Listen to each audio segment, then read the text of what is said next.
Et bonjour à tous et à toutes, j'espère que vous allez bien et bienvenue dans cette vidéo de Dark Souls 3 où nous allons voir ensemble où est-ce qu'on peut trouver la fameuse Claymore. Mais je pense que justement avant de pouvoir donner le lieu, ça serait peut-être sympa de pouvoir expliquer notamment aux nouveaux arrivants pourquoi est-ce que cette épée a une aura aussi mystique et mythique dans les Souls.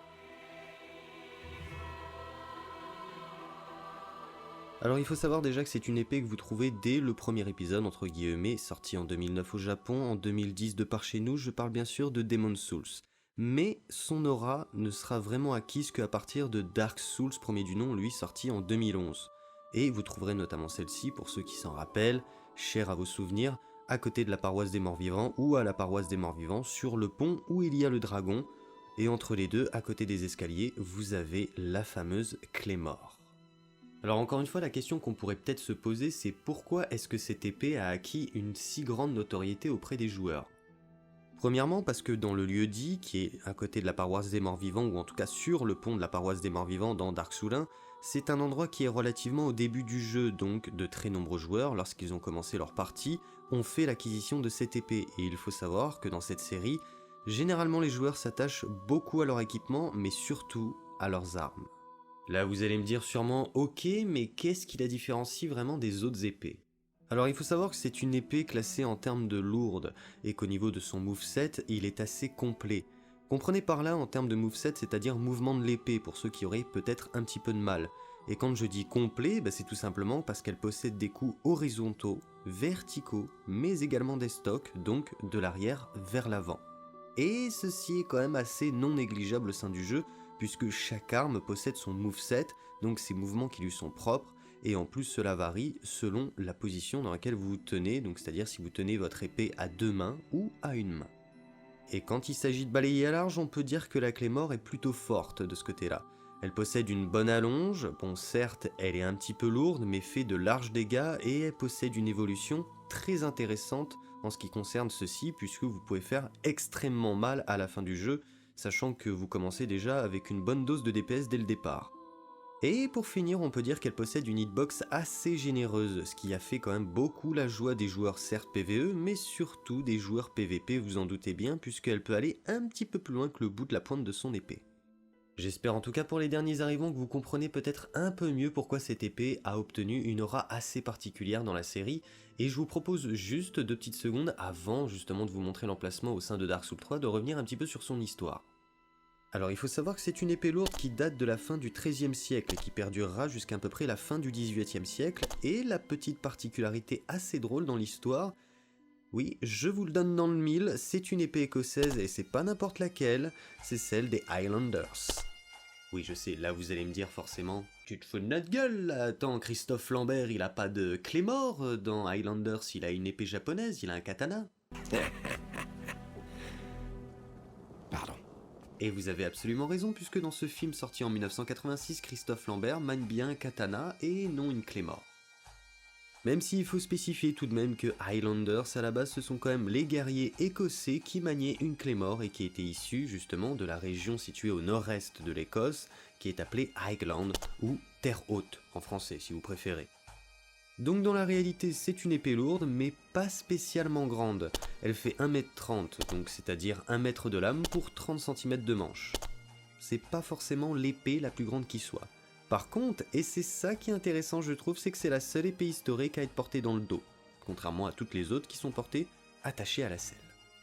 Donc j'espère que maintenant vous y voyez un peu plus clair en ce qui concerne cette épée et je vous propose donc tout de suite de pouvoir vous montrer l'emplacement de celle-ci au sein de Dark Souls 3. Et donc nous sommes dans Dark Souls 3 et là je vais vous montrer où trouver justement la fameuse Claymore. Alors je me suis mis justement au sanctuaire de Licfeu, au moins comme ça c'est un petit peu commun à tout le monde, quelle que soit votre avancée dans le jeu.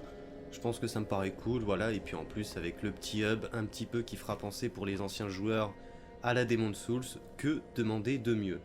Mais bon, là on va voir justement où trouver la fameuse Claymore, et pour ça en premier lieu vous devez d'abord voyager, mais pas n'importe où et pas à n'importe quel endroit, mais au grand mur d'Olodric. Alors, vous allez me dire, ah bah en fait c'est plutôt vers le début du jeu, et effectivement vous n'aurez pas tort, encore une fois, petit clin d'œil au premier Dark Souls, mais pas que, vous allez voir. Donc là on se retrouve au grand mur de Lodric, bien sûr je joue sur PC avec le 60 fps, bien sûr ça fait un petit peu toute la différence, et putain qu'est-ce que c'est génial. Alors là vous avez donc deux routes, vous avez celle de gauche et vous avez celle de droite. Ok, ce n'est pas celle de droite que vous devez prendre, je vous le dis tout de suite, c'est celle de gauche. Vous continuez aux escaliers, donc lui c'est un taquin. D'ailleurs, petit truc en plus, si vous voulez, vous pouvez trouver les jumelles juste à côté. Il suffit d'aller là, à l'escalier. Elles sont juste là sur la droite. Nous, on va se le faire en 2 secondes avant qu'il réveille ses potes. Voilà. Enfin, ou du moins qu'il les appelle au travail, je sais pas, ils m'ont l'air à demi conscients. Un peu dans les vapes. Donc, vous montez les escaliers. C'est très simple. Alors là, il faut faire un petit peu attention parce que vous avez deux copains. Vous en avez un qui est réveillé, mais l'autre qui est à moitié endormi sur le côté. Voilà, vous n'hésitez pas. Bon bah sans dire ça fait toujours plaisir. Et les jumelles, si je dis pas de bêtises, voilà, vous les trouverez dans ce coin là, je sais plus exactement où, si c'est vers là ou là de ce côté là, mais voilà, vous les trouverez dans ce lieu là. Et donc là on va se diriger vers le bas, vers les escaliers, donc qu'on descend. On a deux gardes ici, on en a un ici, un derrière les caisses, voilà, vous faites un tout petit peu attention. Ah, il a réussi à m'avoir, le coquin. Vous prenez l'échelle, vous la descendez. Hop. Alors maintenant pour descendre, il faut plus maintenir B ou rond, il faut maintenir rond ou B et bas en même temps pour descendre rapidement les échelles. Je trouve ça un petit peu dommage, un peu con, mais bon, ma foi. Là je pense que justement pour les anciens joueurs, ça doit vous parler en termes de situation, notamment avec un superbe dragon. Et où se trouve la clé mort, si ce n'est sur le coin, en bas à gauche, au niveau de ce terrain. Donc vous avez un court laps de temps pour pouvoir y aller. Je vous conseille de vous munir quand même d'être bon au niveau fiole d'estus, parce que là vous allez avoir besoin d'au moins une ou deux fioles d'estus. Et encore une fois c'est en bas sur le côté gauche, je vous l'indiquerai de façon avec une flèche, vous inquiétez pas, à chaque fois que je remets la caméra. C'est pas un problème, il y aura une flèche qui vous indiquera l'emplacement, et c'est ici que vous pourrez donc trouver la fameuse clé mort. C'est ça qui est cool. Et entre guillemets, voilà, petit truc bonus, si vous voulez vous entraîner un petit peu, bah écoutez, c'est plutôt cool parce que juste à côté, vous avez un chevalier. Voilà, il suffit juste de monter, vous en avez un là qui va arriver. Voilà. Et si vous voulez être tranquille, je vous donne une petite zone de spot sympatoche quand vous commencez le jeu. Enfin moi qui me semble assez sympathique. Et donc vous amenez le chevalier en haut et comme vous pouvez le voir, bah, vous avez un petit feu de camp à côté et vous êtes relativement tranquille, il n'y a pas d'ennemis, vous pouvez faire ce que vous avez à faire. Vous entraînez aux parades, tout simplement, ça c'est plutôt cool, au backstab, et aussi pouvoir voir au niveau des armes que vous avez acquis, si le moveset vous convient, est-ce que c'est vraiment cool. Il faut savoir aussi, pour terminer sur la clé mort, que c'est quand même une épée qui... alors là c'est ce que j'avais, hein, c'est la clé mort, hein, si vous ne l'avez pas remarqué depuis tout à l'heure, c'est bien la clé mort que j'ai, et comme vous pouvez le voir, comme je vous ai dit, horizontaux, verticaux, coup d'estoc, c'est une épée vraiment complète que vous pouvez faire bien sûr beaucoup évoluer et qui permet d'avoir quand même de très bons stats de ce côté là. Il suffit de regarder au niveau du physique, en termes de dégâts vous faites quand même assez mal. Alors là elle est quand même à plus 2 mais je vous laisse imaginer quand même qu'on peut l'amener à plus 5 il me semble, sachant qu'il vous faudra pour ça des fragments de titanite que vous pouvez par exemple trouver sur les chevaliers, ou le chevalier voilà, que vous avez vu à l'instant, que vous venez de battre, ou du moins que je viens de battre, et vous pouvez donc looter des fragments de titanite dessus, tout comme son équipement au niveau de ses épées, l'épée brute de chevalier de Lodric qui est plutôt vraiment sympatoche aussi. Elle est un peu lourde pour ce que c'est, mais vraiment sympa aussi en termes de... Vous avez pareil, c'est plutôt complet, c'est un peu comme... c'est une petite clé mort quoi, on va dire ça, un peu plus rapide. Donc voilà, si vous posiez un petit peu la question de où trouver la clé mort, je vous ai indiqué l'endroit et je vous laisse place avec le petit bonus de fin. Je sais pas vous, mais moi je suis assez fan de manga et justement pour le petit bonus, cela concerne bien sûr cette épée puisque un manga porte ce nom. Et que accessoirement il fait partie quand même de mes favoris. Alors il faut savoir que le créateur de cette série s'appelle Norihiro Yagi, il commença la publication de son manga en 2001 et termina celui-ci en 2014. Soit 27 volumes sortis en 13 ans et une série animée diffusée en 2007 qui compte 26 épisodes. L'histoire nous place dans la peau de Claire, une clé mort mi-humaine et mi-yoma dont la fonction est de chasser justement les yoma, une créature issue du folklore japonais réputée assez malfaisante. Ils prennent la forme d'êtres humains et les dévorent littéralement puisque c'est leur nourriture, mais il faut savoir qu'ils ont quand même une particularité, c'est qu'en dévorant leur cerveau, ils prennent leurs souvenirs, leurs gestuels, leurs comportements, tel et si bien que même les enfants et les conjoints n'arrivent pas à les distinguer. Dans le manga, leur chasse constitue l'introduction à l'univers de Claymore, ainsi que son fonctionnement. Les guerrières sont exclusivement des femmes, et notamment des orphelines récupérées par l'organisation et formées au combat dès leur plus jeune âge. L'histoire de Claymore est empreinte d'un univers très dark fantasy, c'est-à-dire que c'est le Moyen-Âge entre guillemets en termes d'espace visuel, mais que c'est assez glauque. Car oui, cela se passe dans une sorte de Moyen-Âge et l'ambiance y est plutôt lourde, mais je vous rassure, elle est jamais pesante. Les Claymores sont de base réputés assez insensibles, les rendant ainsi très efficaces dans leur travail et en font donc des exécutants parfaits.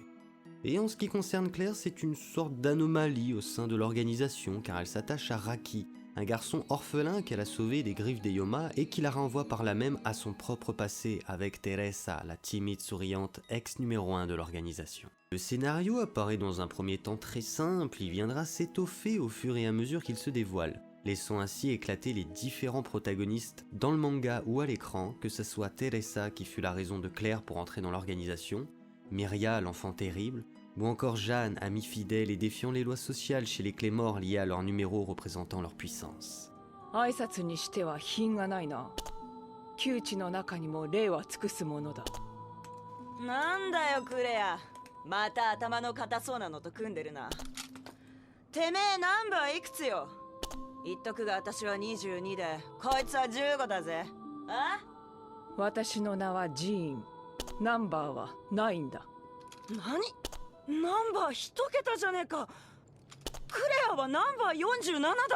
Bon, là vous doutez bien que le rapport avec la Claymore, c'est bien sûr l'épée qu'elle porte qui contient un sigle qui leur est propre à chacune. L'organisation compte 47 membres répartis, je pense que vous en doutez, en 47 régions. Pour ce qui est du niveau de puissance, on peut classer le numéro 40 à 47 comme équivalent, et ensuite du numéro 30 à 39 comme équivalent, pareil pour le niveau 20 à 29, 10 à 19, mais après ça varie. Il y a un réel gouffre entre le numéro 9 et le numéro 10 en termes de puissance, et il y a tout autant de gouffre entre le numéro 9 et le numéro 10 que le numéro 5 et le numéro 6. Juste pour vous donner à peu près une idée de la puissance des nanas. Et on peut dire au vu de la puissance des demoiselles que entre le numéro 1 et le numéro 2, il y a peut-être autant de puissance qu'entre le numéro 6 et le numéro 10. Et c'est pareil entre le numéro 2 et le numéro 3. Je vous laisse un petit peu imaginer le tout. Sans oublier tout de même que les Claymores sont très compétitives entre elles. Les combats de rang ne sont pas rares, comme le fait d'être rétrogradé par une nouvelle arrivante. Le milieu est rude, vous l'aurez compris, et il est divisé en deux grosses catégories. D'un côté les Claymores offensives et de l'autre les Claymores de type défensive. Les premières verront leur attaque mis en valeur tandis que les secondes auront un pouvoir de guérison très haut pouvant aller jusqu'à reconstituer des membres ou organes gravement endommagés. Mais il faut garder en tête que chacune a un attribut unique en termes de pouvoir dont le surnom est issu.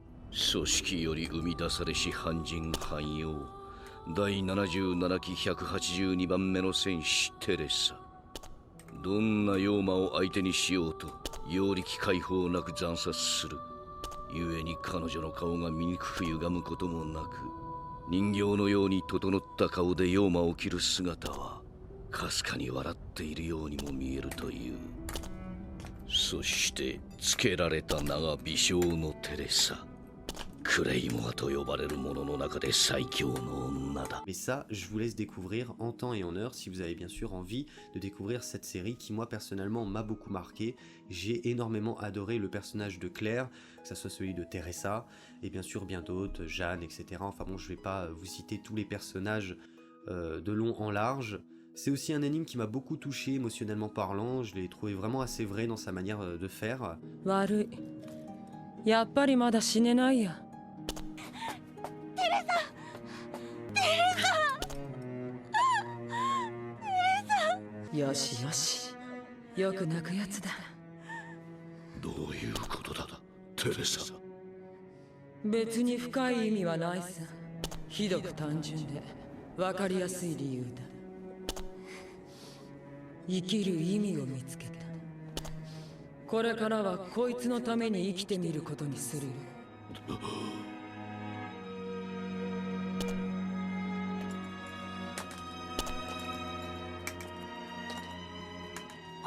壊するぞ。しないさ。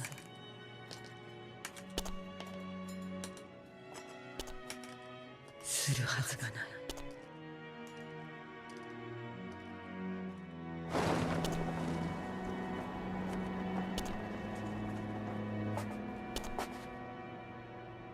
厄介なことになりましたな。組織の中で最強と言われる美少のテレサの裏切りとは。別にどうということではないさ。ナンバー2からナンバー5までを招集しろ。テレサ討伐に向かわせろ。Je sais qu'il y en a certains qui vont me reprocher de ne pas avoir parlé de Berserk, mais il y a tellement de sujets qui en parlent en termes de pont entre la série des Souls et ce manga, donc je pense que vous aurez pas de mal pour trouver des vidéos ou des articles qui en traitent bien mieux que je ne pourrais le faire dans cette vidéo.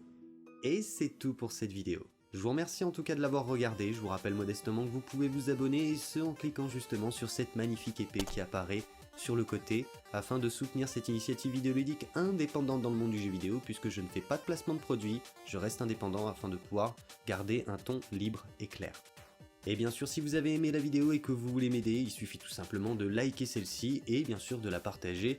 Je pense que je vous l'apprends pas, mais c'est toujours bien de le rappeler, puisque effectivement, parfois on peut un petit peu zapper à la fin de la vidéo, on a autre chose à faire, et c'est logique, c'est humain, c'est normal, mais en tout cas, si vous avez apprécié le contenu, ça mange pas de pain et ça m'aide beaucoup. Vous pouvez bien sûr me rejoindre sur les réseaux sociaux, Facebook, Twitter, mais également en live où il y a justement des streams qui se passent sur Dark Souls 3, mais aussi des jeux plus ou moins récents, que ce soit sur PC ou sur console, qui se déroulent en live. Et bah écoutez, le public est plutôt sympathique et chaleureux, et je pense que vous trouverez aisément votre bonheur là-bas, si tant est soit peu que vous voulez bien sûr vous faire une place. Merci encore à tous et à toutes, et surtout restez à l'écoute. Ciao ciao.